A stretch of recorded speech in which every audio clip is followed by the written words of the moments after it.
ഇരിക്കൂർ മാർക്കറ്റിൽ പോയതാണ്. അപ്പോൾ കുറച്ച് മീൻ കണ്ടു. മീൻ കണ്ടിട്ട് വേറെ ഒന്നും വാങ്ങിച്ചില്ല. കുറച്ച് ചെമ്പല്ലിയാണ് വാങ്ങിയത്.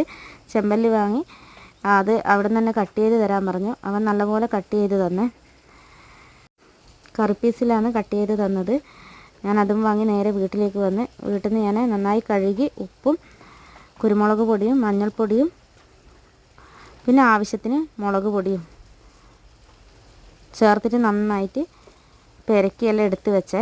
കുറച്ച് സമയം റെസ്റ്റ് ചെയ്യാൻ വെച്ചതിന് ശേഷം ഞാൻ അത് പൊരിക്കാനാണ് മോൻ പറഞ്ഞത്. പൊരിക്കാൻ വേണ്ടി കല്ലിലേക്ക് ഇട്ട് കൊടുക്കലാന്ന്. അടുപ്പത്ത് ഞാൻ ദോശക്കല്ലാണ് വെച്ച് കൊടുത്തത്. ദോശക്കല്ലിലേക്ക് നല്ലപോലെ കറിവേപ്പില വെച്ച് കൊടുത്തു. നിങ്ങളെല്ലാം ഇങ്ങനെ കറിവേപ്പില ഇട്ട് കൊടുക്കുക. കറിവേപ്പില ഇട്ട് കൊടുത്താൽ മീൻ പെട്ടെന്ന് പൊളിഞ്ഞ് കിട്ടും.